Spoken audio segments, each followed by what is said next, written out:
Approach to interior connector. Put on your mask.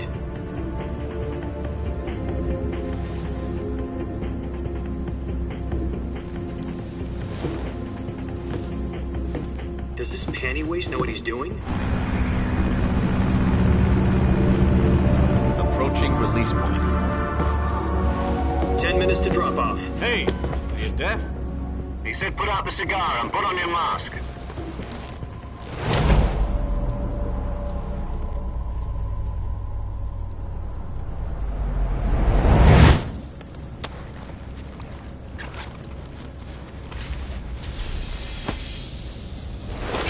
Depressurization complete. Checking oxygen supply. 6 minutes to drop off. Opening rear hatch.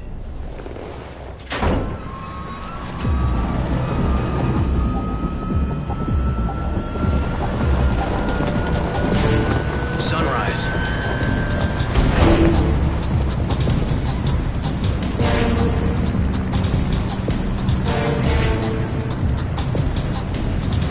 External temperature minus 46 degrees Celsius. 2 minutes to drop off. Stand up.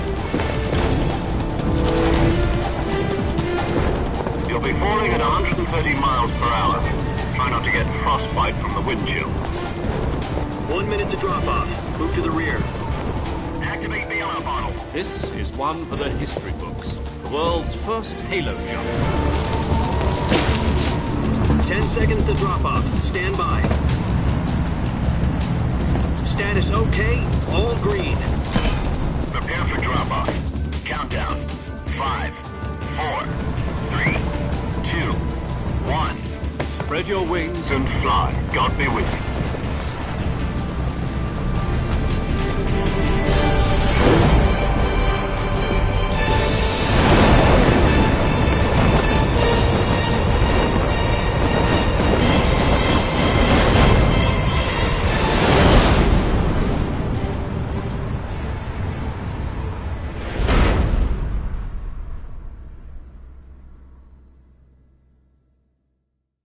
Jack, I've got some important news. The head of the CIA has finally given us the green light for the Virtuous mission. Virtual mission? No, the Virtuous mission. The future of our Fox unit depends on it. If it succeeds, we'll be officially organized into a unit. Virtuous mission? Sounds like some kind of initiation ritual. You know, don't get cocky. This isn't a training op. Right. So what exactly is this wonderful mission? Well, about 2 years ago, a certain Soviet scientist requested asylum in the West through one of our moles. His name is Nikolai Stepanovich Sokolov. He's head of the OKB 754 Design Bureau, one of the Soviets' top-secret weapon research facilities, and the East's foremost expert on weapons development. Sokolov? Isn't he that famous rocket scientist? The very same. On April the 12th, 1961, the Soviets achieved the first manned spaceflight in history. The Earth was blue, but there was no God. Well spoken. The rocket that carried Yuri Gagarin into orbit was the A-1, known as the Vostok rocket. Sokolov is said to be the man most responsible for the multi-engine cluster used in that rocket. After Gagarin's flight, Sokolov left rocket development to become the head of the newly established Design Bureau. From a lowly technician to head of a design bureau, that's quite a success story, so why'd he want to defect?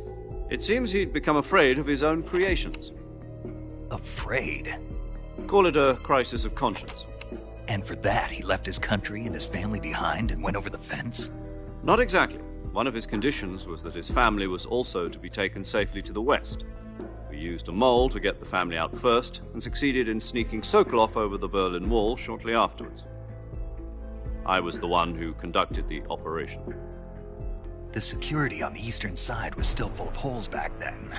Then what? We got Sokolov over in one piece, but the whole ordeal had left him exhausted, and we checked him into a hospital in West Berlin. It took him 2 weeks and more than 600 miles to get from the research facility in the Soviet Union to Berlin.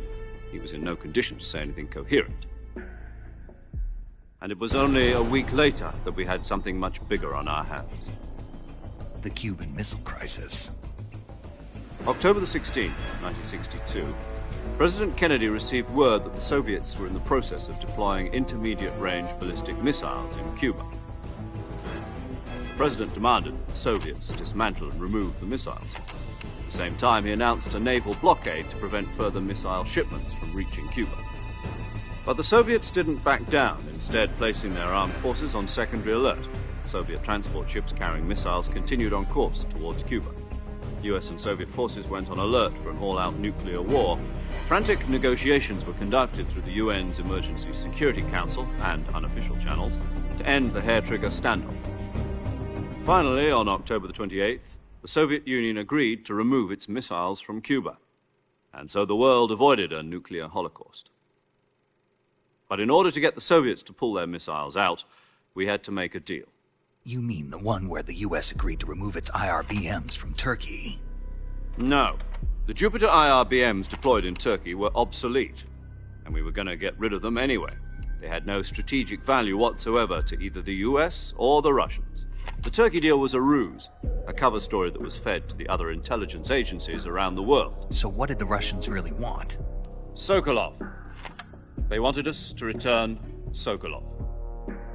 You mean the Soviets pulled out of Cuba just to get their hands on Sokolov? That's right. What the hell was he working on? At the time, we had no idea.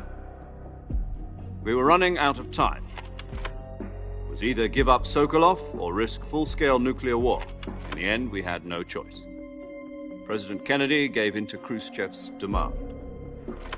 The next day, I got Sokolov out of the hospital, handing him over to agents on the eastern side. Sokolov kept on screaming, "Save me," until he disappeared from my sight. Then, a month ago, we received some new information from one of our moles. About Sokolov? Yes. He was taken back to the research facility and forced to continue working on the weapon in question under KGB supervision. What's more, it's on the verge of completion. So what kind of weapon is it? Something to do with space rockets? No, missiles. Same technology. I guess you're right. We don't know the details, but it appears to be a new kind of nuclear device. For half a year now, the Soviets have been conducting frequent nuclear tests at Semipalatinsk. Something to do with the weapon, I assume. We're talking about a secret weapon so big that Khrushchev was ready to pull out of Cuba to get it back. Is Sokolov still in the facility? No. According to our intelligence, he's in Selinoyarsk, a place in the mountains about 3 miles to the west that's known as the Virgin Cliffs. The Virgin Cliffs. Nice name for a virtuous mission. They moved him there just recently. Why? Apparently, they're conducting a field test of the weapon, but it's our best chance to get him back. This mission would never have been possible if he was still in the research facility. This is our last chance. Sokolov must have known that too when he contacted us.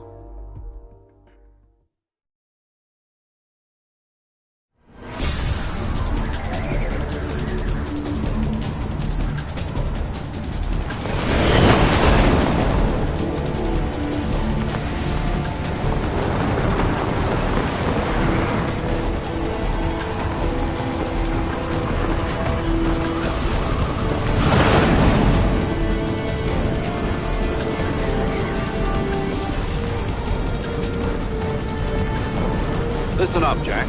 Your mission is to infiltrate Selinoyarsk in the Soviet mountains, ensure the safety of Sokolov, and bring him back to the west.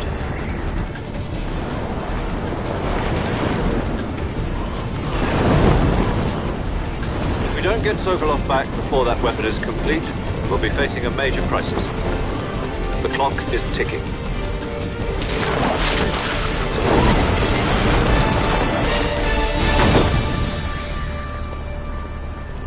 Once we've confirmed the rescue of Sokolov, stand by at the recovery point. A recovery balloon will be dropped at that point. Helium will be pumped into the balloon to inflate it. The process takes about 20 minutes. Once it's complete, the gunship's arm will latch onto the balloon and pull it up. The Fulton surface-to-air recovery system. I'm familiar with the theory. Take it easy. It's been combat-proven. Do you think Sokolov is up to it? The shock will be less than during a parachute jump, and the arm can handle up to 500 pounds. So you're planning on going over the border in a single combat Talon? She's equipped with two 6-barrel 20mm Vulcan cannons, as well as two 40mm machine guns. Sounds like she could hold her own against a battalion of tanks. Even with the fuel in the reserve tank, we're facing a 4-hour time limit. If all goes well, it shouldn't take more than a few hours. Home in time for dinner. But if anything goes wrong, you'll be eating dinner, breakfast, and all the rest of your meals in the jungle.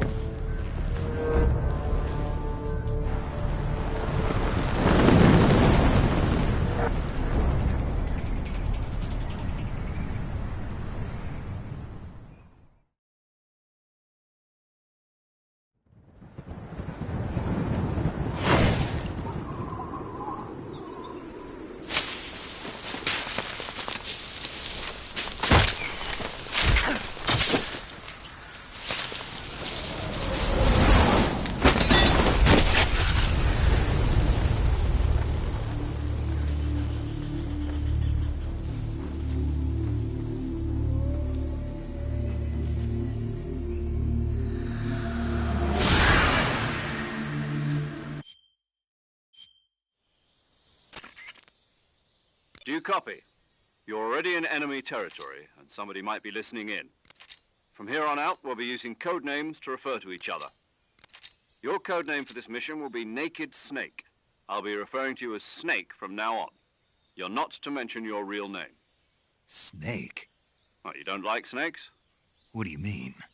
Well, you've eaten one before, haven't you? In survival training. I'm glad to hear that. I don't know if I'd ever order one in a restaurant, but... Be careful, you might not have a choice. What about you, Major? What should I call you? Let's see. I'll be Tom. Call me Major Tom. This will be a sneaking mission. You must not be seen by the enemy. You must leave no trace of your presence. Is that clear?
I see you've retrieved your backpack, Snake. To equip a weapon, it's necessary to take it out of your backpack. In the survival viewer, choose Weapon from the backpack.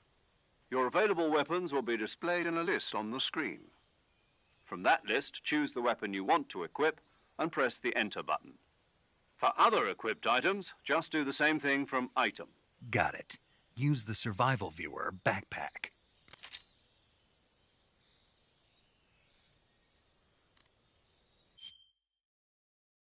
You won't be keep you. My only weapon is a Mark 20. That's right.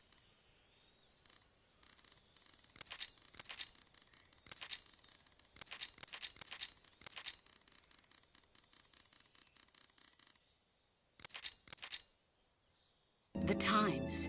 People's values change over time, and so do the leaders.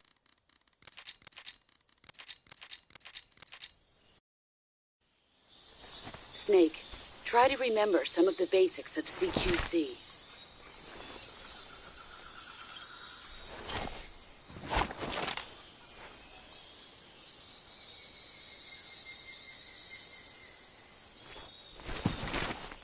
Commencing virtuous mission now.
Major, I've spotted 2 enemy soldiers. They're probably KGB troops sent to guard Sokolov. AK-47s and grenades.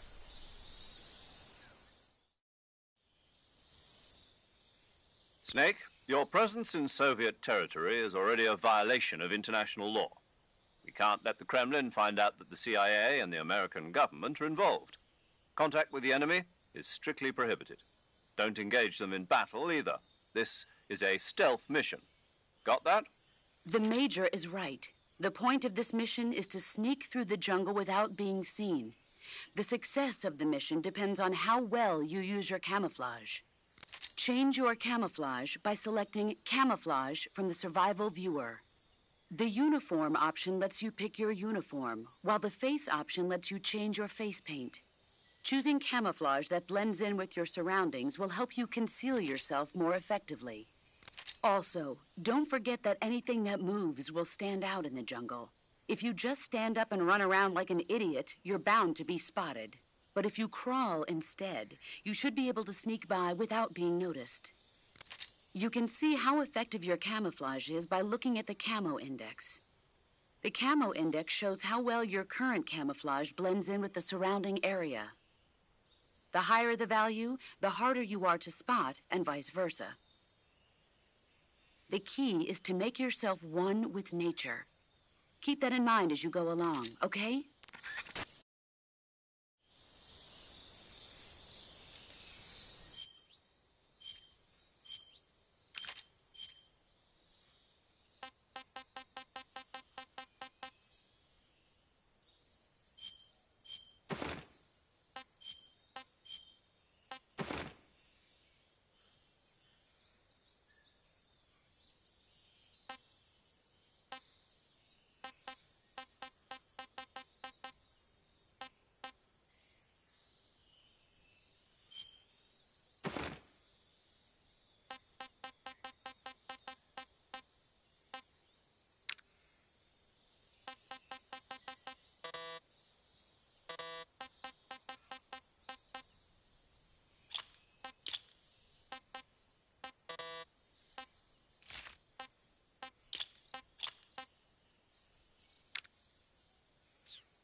there? Huh? Who was that?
Huh?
Major, I've reached the abandoned factory where Sokolov is supposedly being held.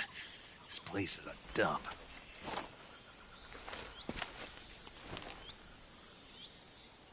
I can't see Sokolov from here.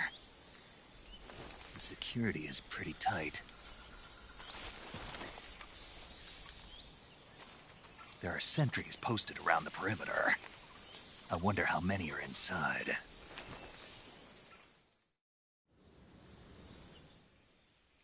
Your objective, Sokolov, is inside the factory. They should be holding him in a room in the northeast section. Northeast section.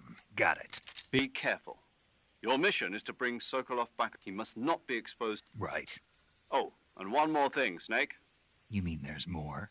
No, it's just that when you get to Sokolov, I want you to tell him something from me. And that is? Sorry for being so late.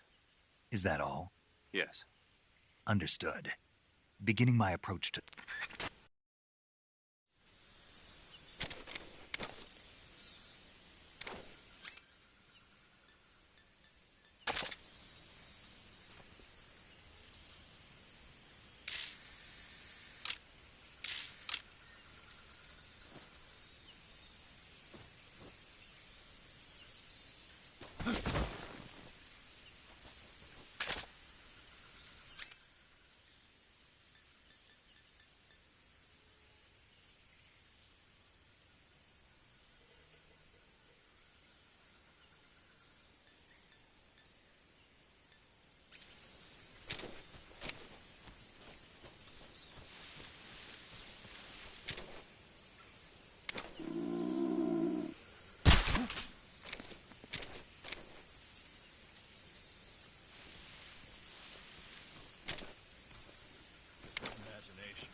Who's that?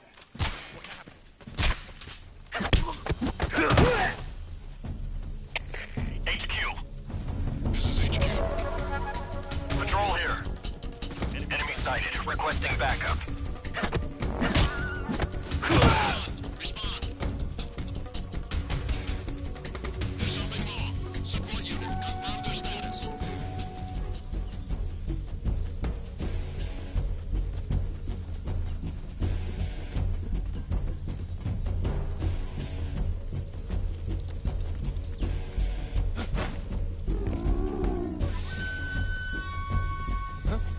I see you.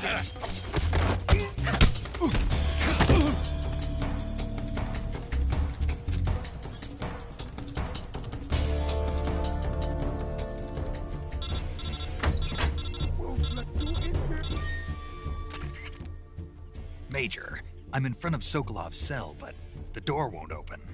Hold on, Snake. What's the current condition? Condition? Yeah. What phase is it now? Evasion. Exactly. I already said you can't contact Sokolov during battle. Don't you listen to people when they're talking?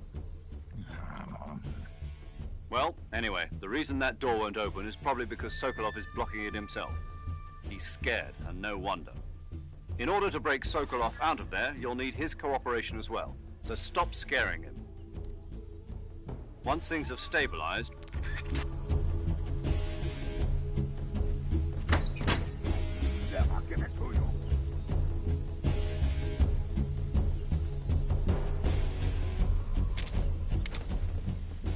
I see him.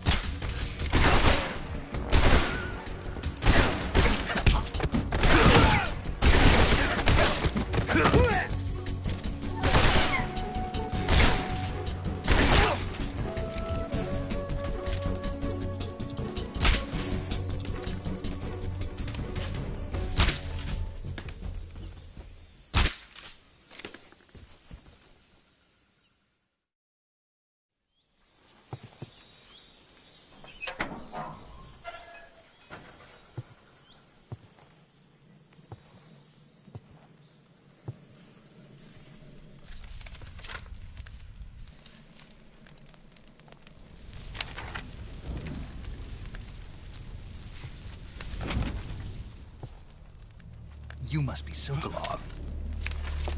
Are you one of Volgin's men? You'll never get it from me. No. I'm a CIA agent. I've come to escort you back to the other side of the Iron Curtain. You're CIA? Yeah. I was sent by Major Zero, the man who got you out 2 years ago. Zero? I have a message from him. What is it? He said to tell you sorry for being so late. Did he now? What does it mean? It means he's a man of his word. He's a member of the Army's extremist faction, a man who seeks to seize control of the